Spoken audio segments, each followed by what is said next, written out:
If your price is too low, it won't attract more of the right customers. You'll actually repel them. That sounds backwards, but let me say this plainly. The price you set is a message, and the wrong number tells your best customers, the serious one, the one who's ready to do the work, that your offer probably won't be what it needs to be to fix their problem. Meanwhile, that same low price draws in exactly the people that will drain you. So by the end of this video, you'll have an actual price written down, anchored to a real number, and you'll be able to defend it without flinching. Not a guess, a number you actually understand. This is part 8 of my free course, From Idea to Online Business. The playlist link in the show notes is all you need to catch up on what you've missed so far and to begin following along. No upsells, completely free. Now, to get to the number that makes sense for you and your business, you have to understand what a price actually communicates. Now, back in video 3, we talked about disqualifiers, one of which is the bottom feeder. This is the person for whom value means absolutely nothing. The only question they have is how much. And here's what nobody tells you. When you underprice, you essentially put up a sign that says bottom feeders welcome. You fill your business with the hardest people to serve, the quickest to ask for a refund, and the first to leave when someone is $1 cheaper somewhere else. And at the very same time, here's the problem. You'll wave off the serious customer because in their mind, a real solution to a real problem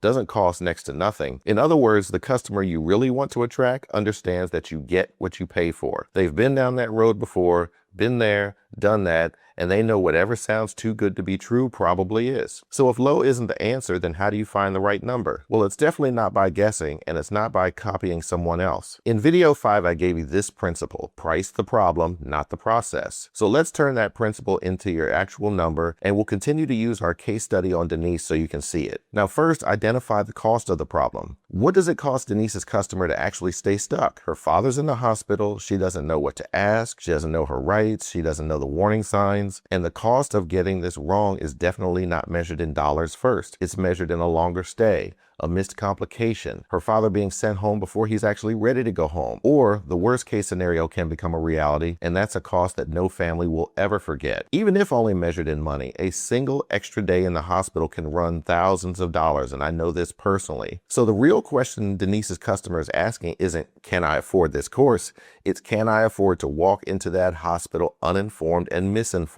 Second, name the value of the transformation. Against that cost, how much is it worth to walk into any hospital knowing exactly what to ask, what to watch for, and how to make sure your loved one gets the care they deserve? For the daughter who's terrified of missing something, that's as close to priceless as you can get. That's your anchor. Third, set your price as a fraction of that value. Here's a truth that should free you. You don't have to charge what it's worth, and in many cases you couldn't because it's hard to quantify. You charge a fair fraction of the value you create, and it still feels like a deal to the customer because they're comparing it to the cost of staying stuck, not to a $20 book or to a course. A simple anchor I use and has worked very well for me is 10%. So for example, if what you teach someone will make or save them, let's say $100,000, then $10,000 is a straightforward yes because they're trading 10 to get 100.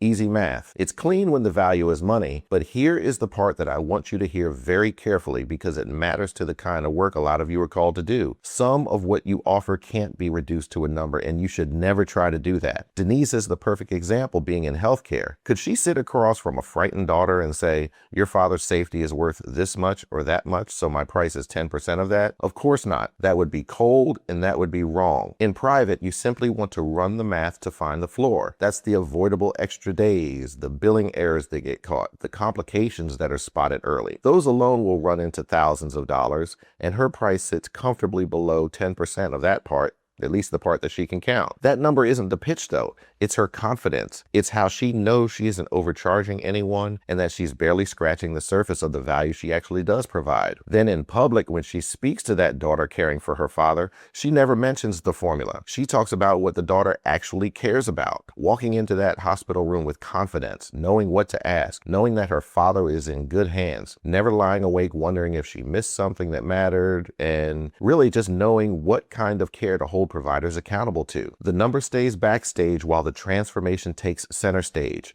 Run the math in private, but speak the transformation in public. The price is how you measure the work you do, but the transformation is how the customer decides, and you should never, ever confuse the two. You never want to make a person feel like someone they love is a line on a spreadsheet, or something that matters to them is just some ancillary piece of data. I don't care what niche you're in. So when Denise prices her program at a few $100s, the right customer doesn't even blink, because the right customer is weighing it against the quality care and being well positioned to be the advocate that their loved one desperately needs. Now, the wrong customer, the one who wanted it for free, always wants to know how much, doesn't care about value, likely wasn't going to do the work anyway, and there's nothing you can do about that. This is where your price starts protecting you. A real price does two jobs at once. It compensates you for the value you deliver, as it should, and it filters out most of the headaches. I firmly believe, and I've learned this in business, that people who pay attention. When someone invests real money, especially if it's a stretch, they'll show up, they'll do the work,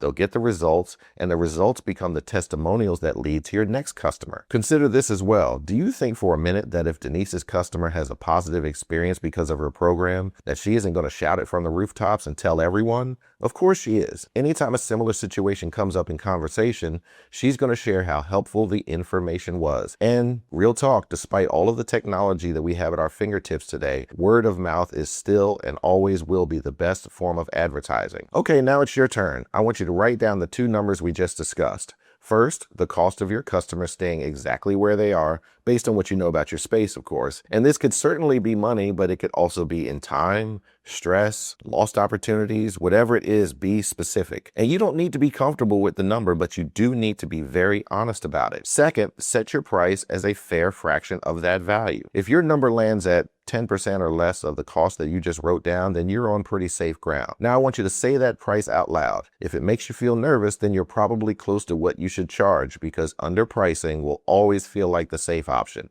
It'll always be comfortable to you. Now, if you want to add additional value, then just come up with a few things that you can add as bonuses. Maybe it's a presentation, a podcast episode, an interview, something you can do to increase the value without increasing your workload. So far in this free course, we've gone over your idea, your customer, we've worked on validation, your offer, visibility, launch plan, and now you have a price you can defend anchored in the real cost of the problem you solve. This is no longer a someday business. You have the pieces on the table, you have the worksheet free in the description that'll walk you through everything you need to complete everything in this free course. But there's one piece left that separates a business from a job, basically, that you've built for yourself. Because if your offer only works when you're personally doing everything, then it'll be impossible to scale when it should be easy to scale. So in the next video, I'll show you the steps you need to take to build your business in a way that doesn't compromise your freedom or your peace. Please hit that like and subscribe button so you don't miss it. I'm Ralph, and thank you very much for tuning in to the best place to learn how to build a business and wealth God's way. Always remember that faith plus work equals success. It's a package deal. Take care, God bless, and I'll see you in the next video.